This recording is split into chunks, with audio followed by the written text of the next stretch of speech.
Hey kids! Welcome to the Knowledge Tree. Today, we are going to learn about planets of our solar system.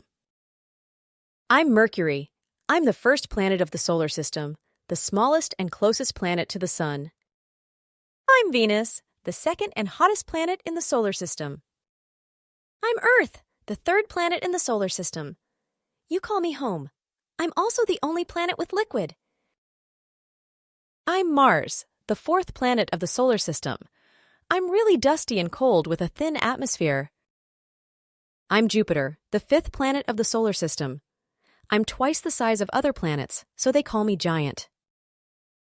I'm Saturn, the sixth planet of the solar system. I'm surrounded by a series of icy rings.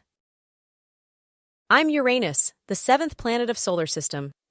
I rotate on a tilt, so I look like I'm sideways. I'm Neptune, the eighth planet of the solar system.